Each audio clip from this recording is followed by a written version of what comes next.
చెప్తున్నది. సీఎం చంద్రబాబు నాయుడు మాట్లాడుతున్నారు. లైవ్ లో చూద్దాం. మీడియం టర్మ్ సస్టైనబిలిటీ కోసం క్యాపిటల్ ఎక్స్పెండిచర్ గణనీయంగా పెంచాం. రోడ్లు, పోర్ట్లు, ఇరిగేషన్, ఎయిర్పోర్ట్స్ ఇవన్నింటిపైన ఎక్స్పెండిచర్ బాగా పెంచాం. అదే సమయంలో సుపరిపాలన, టెక్నాలజీ పర్ఫెక్ట్గా వాడుతున్నాం.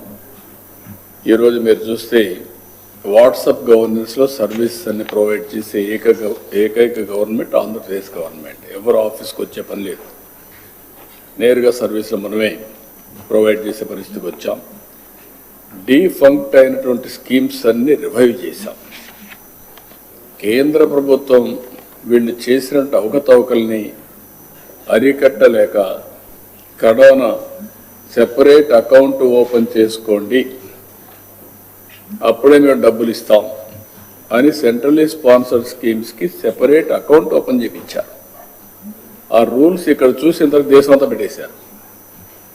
ఇప్పుడు ఆ ఫ్లెక్సిబిలిటీ కూడా లేదు ఎవరికి. అంటే ఒక వ్యక్తులు చేసే తప్పులకి వ్యవస్థల్లో మార్పులు ఎట్ట తీసుకొస్తారనేది కేంద్రం లాంటి గవర్నమెంట్ మార్పుల కోసం అవన్నీ చేసే పరిస్థితి వచ్చింది. నేను ఢిల్లీకి పోతే విష్ లిస్ట్ నేను ఇస్తే ఈ పనులు చేయమని అడిగితే వాళ్ళంతవరకు మీరు ఇది చేస్తే ఇది చేయగలుగుతాం తప్ప, లేకపోతే మేము హెల్ప్లెస్ అని నాకు ఒక విష్ లిస్ట్ వాళ్ళు ఇచ్చే పరిస్థితికి వచ్చారు.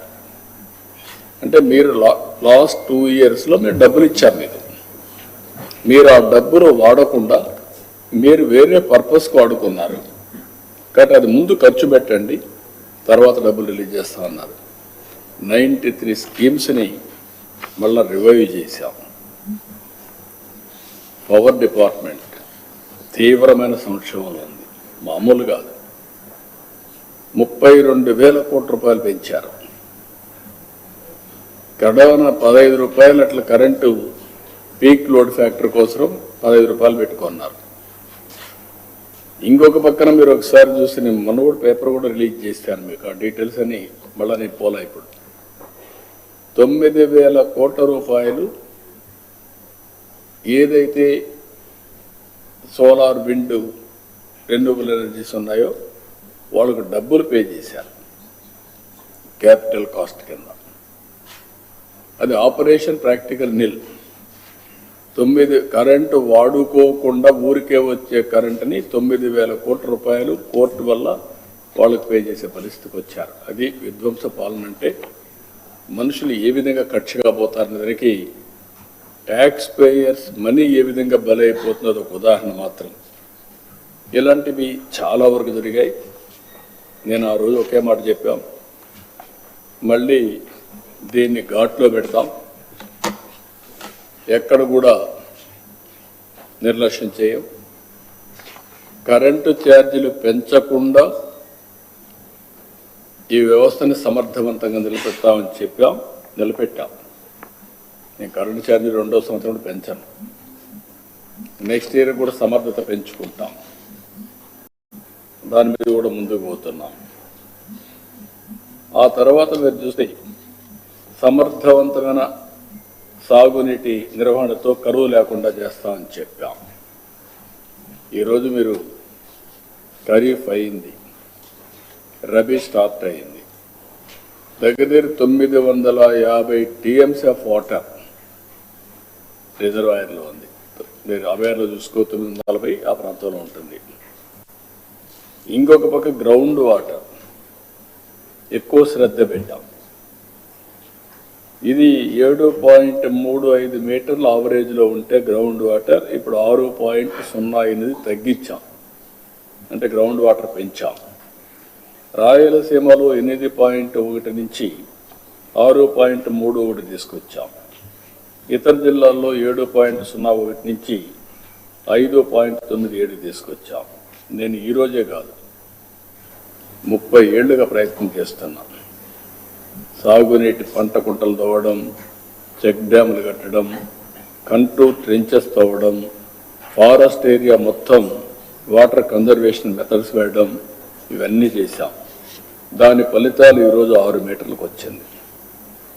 నెక్స్ట్ ఇయర్కి 3 మీటర్లకు తేవాలని 2 ఏళ్లలో దానికి ఒక ప్రణాళిక తయారు చేసుకుంటున్నాం. రిజర్వాయర్స్ కట్టడమే కాకుండా భూమిని జలాశయంగా చేసుకుని భూగర్భ జలాలు పెంచాలనే దానికి ముందుకు పోతున్నాం. అవి కూడా చేస్తున్నాం. అన్ని మైండ్ ఇరిగేషన్ నీళ్లు నింపడానికి కూడా ప్రయత్నం చేస్తున్నాం. ఇంకొక పక్క ఏపీ బ్రాండ్ పూర్తిగా దెబ్బతినింది. ఇండస్ట్రీస్ పారిపోయినాయి. ఇండస్ట్రీస్ రావద్దని చెప్పే పరిస్థితికి వచ్చారు. మేము రాము, ఎవరు పోవద్దనే పరిస్థితికి వచ్చారు. ఈరోజు మళ్ళీ బ్రాండ్ని రివైవ్ చేశాం. మొన్నే 13,26,000 కోట్ల రూపాయల పెట్టుబడులు వచ్చాయి. 16,30,000 మందికి ఉద్యోగాలు వస్తాయి. ఎస్ఐపిబి ఇప్పటికే 8,29,000 మందికి 8,29,000 కోట్ల రూపాయలు ఆమోదం చెప్పాం. దీనివల్ల 7,62,000 మందికి ఉద్యోగాలు వస్తాయి. ఇవన్నీ కూడా ఇంకొక పక్క విద్యా వ్యవస్థ ఇంగ్లీష్ మీడియం అనే పేరు పెట్టి పిల్లల జీవితాలతో ఆడుకుని డ్రాప్అవుట్స్ వచ్చే పరిస్థితికి వచ్చింది. ఈరోజు మెగా పేటీఎం ఈ కార్యక్రమాలు పెట్టి నెక్స్ట్ లెవెల్కి వెళ్తున్నాం. ఒకప్పుడు ఆల్ ఇండియా లెవెల్లో టాప్ 5లో ఉండే విద్యా వ్యవస్థను నాశనం చేస్తే మళ్ళీ దాన్ని రివైవ్ చేసి టాప్ 3లో కానీ నెంబర్ 1 కానీ ఒక ఆల్టర్నేటివ్ ఎడ్యుకేషన్ ఆంధ్రప్రదేశ్ని ఒక మోడల్గా తయారు చేయడానికి ప్రయత్నం చేస్తున్నాం. పల్లె పండుగ ఇలాంటి కార్యక్రమాలు పెట్టి రూరల్ ఇన్ఫ్రాస్ట్రక్చర్కి శ్రద్ధ పెట్టాం. వీళ్ళు మొత్తం పెట్టినటువంటి మామూలు కాదు. ఈరోజు మీరు చూస్తే అనేక విధాలుగా బిల్స్ అన్ని పెండింగ్ పెట్టారు. అవన్నీ ఉన్నాయి ఎడ్యుకేషన్ వ్యవస్థలో. పల్లె పండుగలు అయితే విలేజెస్ అన్నీ కూడా ఇన్ఫ్రాస్ట్రక్చర్ తయారు చేస్తున్నాం. ఇంకొక పక్కన 5 ఏళ్ళు ఒక్క రోడ్డు కానీ ఒక చెరువు కానీ ఏది కట్టలేదు. నిర్వీర్యం అయిపోయింది వ్యవస్థ. అవన్నీ రివైవ్ చేసి స్ట్రీమ్లైన్ చేస్తున్నాం.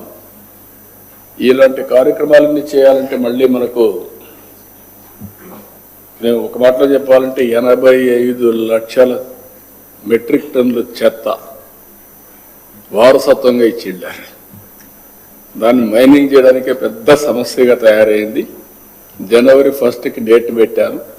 ఎక్కడ కూడా చెత్త లేకుండా చేసే బాధ్యత. అక్కడి నుంచి నెక్స్ట్ లెవెల్ కలెక్షన్ 100% చేయడం. అక్కడి నుంచి స్లోగా నెట్ జీరో కాన్సెప్ట్ కింద ముందు పోయే పరిస్థితికి వచ్చా. సర్క్యులర్ ఎకానమీ ఇవన్నీ ఇప్పుడిప్పుడే ఫలితాలు ఇస్తున్నాయి. ఈరోజు మీ అందరికీ ప్రజల్లో కూడా ఒక చైతన్యం తేవాలి. కాబట్టి నేను ప్రజెంటేషన్ మీకు